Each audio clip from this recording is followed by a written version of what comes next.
Non temos unha ameixa, temos unha queixa. Ou queremos comer son algúns dos cánticos que esta mañá se escoitaron ás portas da Xefatura Comarcal da Consellería do Mar en Carril.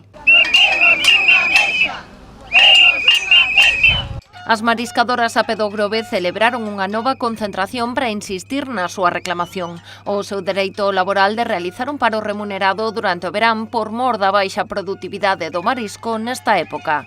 Temos unha situación bastante complicada.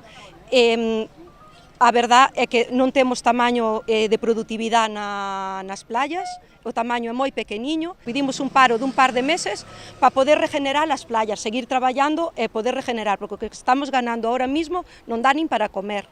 Ou que nos den un paro, que temos dereito a él, regenerar praias e intentar levantar as praias outra vez de novo, porque ahora mismo non temos. Explican que se trata dun dereito que recolle o seu seguro, pero que leva sen facerse efectivo dende a época do Prestige. Por iso piden á Consellería do Mar que lles firme a forza maior para poder ir ao paro, algo que polo de momento o Departamento Autonómico desbota. Asegura que a forza maior só podería concederse en caso de catástrofe.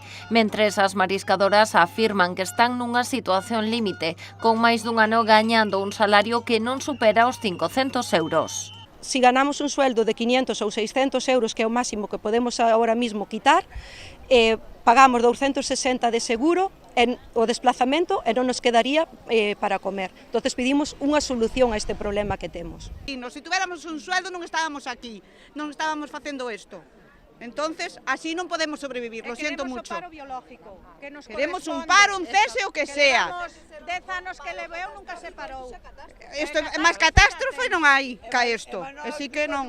Alertan tamén que estas condicións están a provocar que moitos mariscadores do Pósito Meco estean a abandonar a profesión. Moita xente está deixando o marisqueo, que é o traballo de toda a súa vida, para ir traballar a outro lado, porque non lles dá para comer nin para sobrevivir. Entonces, pois, collen deixan un marisqueo, perdes o permes e buscas a vida por outro lado. E cando realmente o noso traballo é este, e temos que luchar por ele. Por eso estamos hoxe aquí para reivindicarnos e chegar a que nos den unha solución. Antes da concentración desta mañá, as mariscadoras mecas levaron a súa protesta a Santiago de Compostela a principios do mes de xullo, pero unha vez máis non conseguiron resposta por parte da Xunta de Galicia. Por iso advirten, chegarán onde faga falta. O que pedimos é que o señor Rueda non nos compre cos 500 euros que nos dou polo tema de unha axuda. Eso non é unha axuda.